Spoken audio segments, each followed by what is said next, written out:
नमस्कार दोस्तों, स्वागत है आपका हमारे YouTube चैनल बातें जीएस की में। आज हम बात करने जा रहे हैं भारतीय संविधान के सबसे खूबसूरत हिस्से की, जिसे हम बोलते हैं संविधान की प्रस्तावना। बल क्या है, इसके बारे में आज चर्चा करने जा रहे हैं। यह सिर्फ शुरुआत नहीं है, बल्कि हमारे संविधान की इसे आत्मा कहा गया है। इस इसमें हमारे देश की पहचान, उसके लक्ष्य और उसकी विचारधारा छुपी हुई है कि वास्तव में हमारे देश के लिए ये क्या बोल रहा है। इसे जानना बहुत जरूरी होता है। तो चलिए इसे समझते हैं आसान भाषा में। एक एक शब्द का मतलब, इतिहास और महत्व इसका जानते हैं। प्रश्न है कि प्रस्तावना क्या है, इसके बारे में पहले बात कर लेते हैं कि वास्तव में प्रस्तावना किसे कहा जाता है। तो प्रियम्बल संविधान का परिचय होती है, यानी ये संविधान का परिचय देती है। यह बताते हैं कि संविधान किस उद्देश्य से बनाया गया है, किसके लिए बनाया गया है और इसका लक्ष्य क्या है और इसे किस तरह से अपनाना पड़ेगा लोगों को।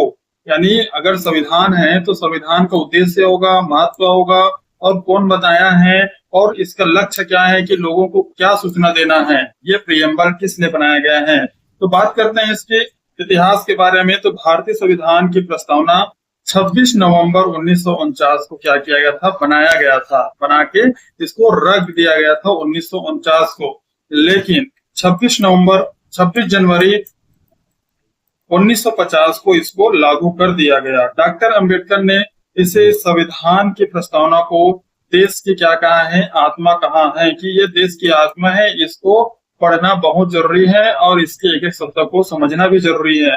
प्रस्तावना को कि लोग अपने देश को कैसे बनाना चाहते हैं, ये यहाँ से डिसाइड होता है। प्रस्तावना का मूल पाठ क्या बताता है, आइए पढ़ते हैं प्रस्तावना के शब्दों को। हम भारत के लोग भारत को एक संपूर्ण प्रभुत्व संपन्न समाजवादी पंचनिरपेक्ष लोकतंत्रात्मक राज्य बनाने के लिए और उसके समस्त नागरिकों को क्या न्याय, स्वतंत्रता, समानता और बंधुत्व सुनिश्चित करने हेतु इस संविधान को अंगीकृत, अधिनियमित और आत्मसमर्पित करते हैं। इसका इंग्लिश वर्जन, इसका अर्थ स्पष्ट रूप से हम अभी पढ़ते हैं कि वास्तव में इसका अर्थ क्या बन के निकल रहा है। इस प्रस्तावना के प्रमुख शब्दों का अर्थ यहाँ पे निकला है। जैसे कि पहला हमने देखा कि हम भारत के लोग।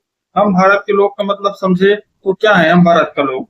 हम भारत के लोग ये दिखाता है कि संविधान क्या है, जनता द्वारा बनाया गया है, किसी राजा या किसी विदेशी सरकार के द्वारा नहीं बनाया गया है।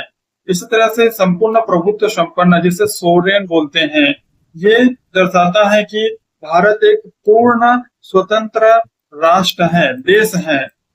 वह अपने निर्णय स्वयं लेते हैं, किसी अन्य पर निर्भर नहीं रहते हैं, चाहे वो बाहरी ताकत हो या किसी के दबाव पे आकर हम अपना निर्णय नहीं लेते हैं। ये समाजवादी की बात किया जाए, सोशलिस्ट, तो ये है कि समाज में आर्थिक और सामाजिक दो चीजें। समाज में, समाजवादी में क्या है, एक है आर्थिक और दूसरा है सामाजिक समानता हो। यानी कहने का मतलब है कि जो अमीर है और गरीब है, इनके बीच जो खाई है उसको कम किया जाए।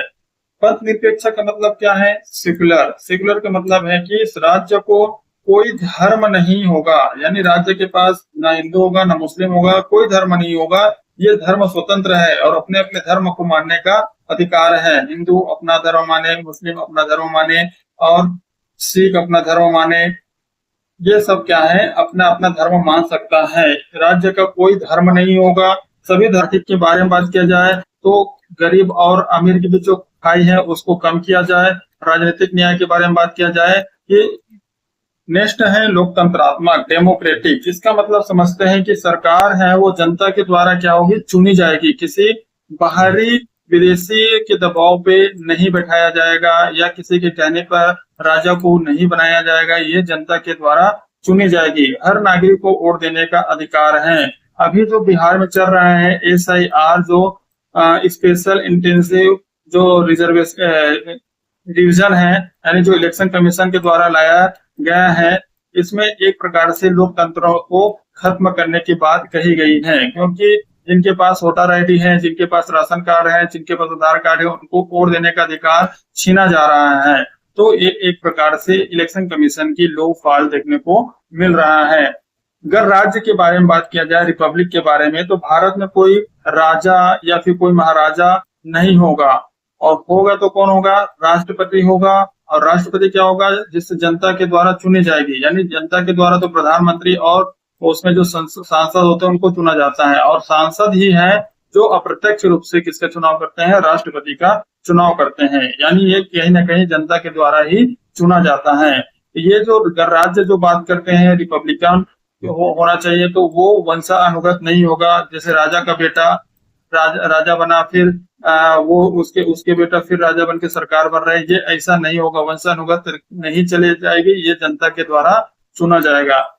न्याय के बारे में बात करते हैं, जस्टिस के बारे में, तो हर नागरिक को सामाजिक, आर्थिक और राजनीतिक न्याय मिलेगा। 3 न्याय के बारे में बात की गई है। पहला है सामाजिक न्याय होना चाहिए, दूसरा व्यक्ति भी अपना भागीदारी निभा सकता है राजनीति में, तो ये एक प्रकार से न्याय की बात हो गई। स्वतंत्रता की बात किया जाए, लिबर्टी की, तो लिबर्टी में हर व्यक्ति को विचार का, अभिव्यक्ति का, विश्वास का, धर्म और उपासना की स्वतंत्रता होती है। समानता की बात किया जाए, इक्वलिटी में क्या है?